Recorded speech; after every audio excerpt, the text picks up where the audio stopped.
আজকের রুটি বানানো দেখাবো। তো তার জন্য তাওয়া গরম করে একটা রুটি দিয়ে দিলাম। তো এই পিঠটা একটু হালকা গরম করব, তারপরে দেখো খুব একটা রুটিটা হবে না। তো হালকা যখন হবে আমি উল্টে দেব। তো উল্টে দিলাম, দিয়ে এই এই যে পিঠটা দিলাম এই পিঠটা একটু কড়া করে করব। তো অনেকে এই মানে রেসিপিটা দেখানোর একটাই কারণ, অনেকে রুটি বানায়, অনেকেই বলতে এখন তো প্রায়ই বাড়ি রুটি রাত্রেবেলা খায়, কিন্তু রুটি বানায় ফোলাতে জানে না।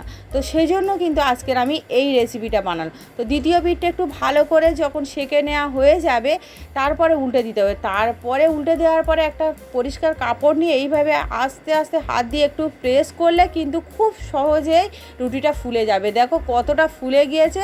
আর রুটি যখন ফুলে যাবে সেই রুটি কিন্তু খুব নরম সফট হবে। তো দেখে বুঝতেই পারলে একটা রুটি হয়ে গেছে। তো আরও একটা আমি সেম একইভাবে দেখাচ্ছি। প্রথমে দিয়ে দিলাম, দেওয়ার পরে উপরটা হালকা একটু ড্রাই যখন হবে সঙ্গে সঙ্গে উল্টে দিতে হবে। উল্টে দিলাম। এবার এই পিঠটা কিন্তু একটু ঘুরিয়ে একটু মানে কড়া করে নিতে হবে। তো দেখে তোমরা বুঝতেই পারছো একটু ঘুরিয়ে আমি কড়া করে নিচ্ছি। আর তোমরা যদি এই রেসিপিটা দেখো তাহলে কিন্তু খুব সহজে, যারা বানায় কিন্তু ফোলাতে জানে না, এই রেসিপিটা দেখলে ফুলিয়ে দিতে পারবে রুটি খুব সহজে।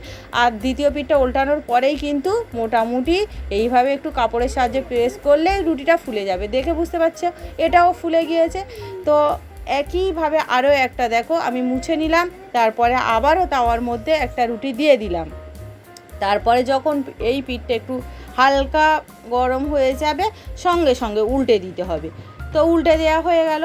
এবার সেকেন্ড পিঠটায় একটু বেশি করে মানে করতে হবে, তারপরেই কিন্তু উল্টে দেব। তো দেখো সেকেন্ড পিঠটা মোটামুটি এরকম যখন একটুখানি ঘুরিয়ে চারিদিকটা একটু ভালো করে সেঁকা হয়ে যাবে, তো তারপরেই আমি উল্টে দেব। এবার আমি কাপড় দিয়ে প্রেস করব। অনেকে কি করে ডাইরেক্ট কি করে একটু হালকা সেঁকে নিয়ে গ্যাসের উপরে যে ছানটা ফুলিয়ে নেয়।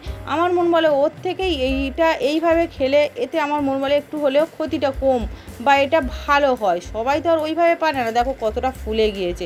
তো এইভাবে আমি কিন্তু রুটি বানানো দেখালাম। তো এইভাবে তোমরা বানাতে পারো, এতটা নরম হয়, সফট হয়। তোমরা তো দেখেই বুঝতেই পারছো যে প্রত্যেকটা রুটি কীভাবেই ফুলেছিল। তো এইভাবেই তোমরা কিন্তু বানাতে পারো। তবে রুটিটা কিভাবে মাখতে হয়, কিভাবে বেলতে হয়, আর কিভাবে রুটিটা এইভাবে সেঁকতে হয় সেটা একটা ভিডিও আমি করে আবার পরেই দেব। তো আজকের আমি কিভাবে ফোলাতে হয় রুটিটা ফোলানোটা সবাই জানে না। রুটি বানায় রোজ, এখন প্রত্যেক বাড়িতে রোজ রাতেই রুটি খায়, প্রায় বাড়ি, অধিকাংশ বাড়ি রুটি রাতেই খায়, কিন্তু ফোলাতে অনেকেই জানে না। রুটি সেঁকার দরকার সেঁকলো, তারপরে ওই খায়। কিন্তু এইভাবে যদি বানিয়ে খায় তাহলে প্রত্যেকে রুটির ফ্যান হয়ে যাবে। আজকের ভিডিওটা এখানে শেষ করলাম।